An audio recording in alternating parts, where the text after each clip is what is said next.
story yetu tumeachia pale Bweta akaenda kumtafuta mama yake akamkosa, akaenda kwenye ramli. Kila akifa kwenye ramli yuambiwa huyu mwanamke alikufa, mama alikufa kitambo sana. Wewe unaje ukaanza maisha yako mengine? Achana na hizo story kabisa, maana zitakutia wazimu, zitakupa nini pressure nini. Dogo akapiga moyo konda kuta japokuwa sijamzika mama yangu, lakini acha mkubaliane na maneno ambayo naambiwa, maana kila pale akienda yuambiwa hivyo. Dogo akaanza kwenda akarejea zake mjini, akaanza kupambana sasa ile life yani nini kiume kingangari. Kwenda kaja akaangukia kwenye godoni moja hivi la kubeba mizigo la jamaa jita Marwan. Marwan alikuwa rafiki ya baba sana, mwana biashara pia, yapiga madili alafu na madili yao mengine ambaye watu hawayajui, hatuyajui hao madili.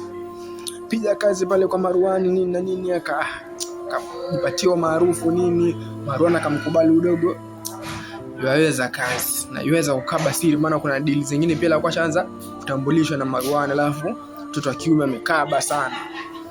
Kuna day sasa baba zakaja akamshtua Marwan, rafiki yake, akamwambia bana, mimi wajua kule nyumbani kwangu bana mambo yazidi kwa tafash kuharibika. Alikuwa na mke wake, baba alimfukuza kwa sababu mke wake anapenda hii mara chokochoko, atakujua baba afanya biashara gani, afanya madili gani, na baba hataki wa mambo. Mke wake akatibwana naye, mke akaondoka.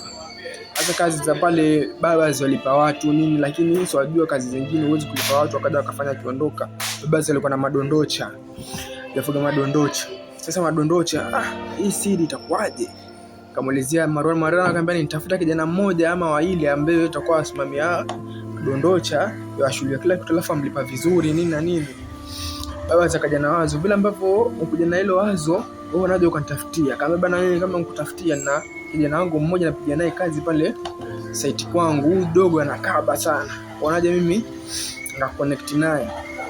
Marwan akamconnect Bweta kwa baba. Baba akaja pale akamuona nini, kijana mwenyewe ni huyu, kichekeshe kidogo, uko vizuri nini, mwili ajenga fresh. Sasa Bweta alijua baba vizuri, huyu jamaa lakini tukaenda tukumba msaada tusaidie, alafu ndio ile sikambe mamangu akapata ajali, tukamwomba gari yake akatukataza katukatu. Lakini sipo watu, hakuna shida, naamua naanza life nyingine mpya, chawi mpige kazi. Marwan kumconnect Bweta kwa baba akachua kila kitu. Baba sasa nila anamwambia nini bana, hapa kwangu mimi nitakufanyia kazi, itakuwa kama gardener, shamba boy nini, jamaa kipi nini, mazingira yawe fresh nini, masuala yasioelewa tena. Bweta akakubali kufanya kazi. Kipindi cha muda karejea ambaye ni mke wa baba. Kurejea nini pale, sio wajua mata house anakuja mambo mengine, kazi Bweta zitapungua. Baba zakaja akaona sasa wakati sahihi wa kufika kumuelezea ile dogo, maana ashamchunguza shaka tena kipindi cha muda dogo anakaba. Akamfuata bana, mimi kuna kazi nilikuitia hapa, lakini nilikuwa na kuangalia kwanza kazi zako nzuri. Sasa kuna kazi nyingine hiyo, mimi nitakulipa kikango chochote cha pesa kila ambacho wataka. Akumficha akamwambia bana, mimi na madondocha wangu na chemba zangu hizo huwa naweka, hawako pamoja, kuna chemba tofauti. Sasa wewe tu ndio kupitisha kama vipi utaniambia wasemaje. Akapeleka kwenye chemba kwanza, akaonyeshwa, akaambia bana, huyu vile ambavyo hali yake iko hivi nitakupa 25,000 pesa hiyo taslim. Ndio akakubali, akapiga moyo konda, akasema ni wewe pekee. Akaambia kuna wengine. Ndio hakuta kadri wanavyoongezeka madondocha ndio kadri pesa inavyoongezeka. Ya pili, ya tatu, akaambia sasa kuna room nyingine hiyo namba 7 hiyo, si dondocha.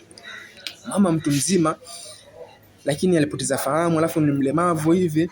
Kama vipi yani huyo akikuuliza swali lolote usimjibu nini na nini, wewe kuona kuzengua wewe niambie, maana wao ndio watu sisi mjini. Kama vipi poa. Room ya nyingine akafika room hiyo ya 7. Sasa mama yuko room ya 7, ile kufungua mlango ile hivi Bweta muona bi mkubwa pale, mimi na mashakishwa kichwa chini, lakini nakuta mbona huyu mkubwa kambe madangu. Baba zakafika bila akampiga kofi mkubwa, kainua kichwa ile hivi, macho kwa macho Bweta na bi mkubwa. Sasa Bweta akashtuka, vipi? Baba zamuuliza Bweta, mbona unashtuka? kuna nini chaendelea hapa? Mbona sikuelewelewi? Bi mkubwa kimya, Bweta kimya. Sasa story yetu kwa leo itaishia hapo hivi, alafu tutaendelea part 4. Usikose kufuatilia Chemba. Usikose kufuatilia Chemba.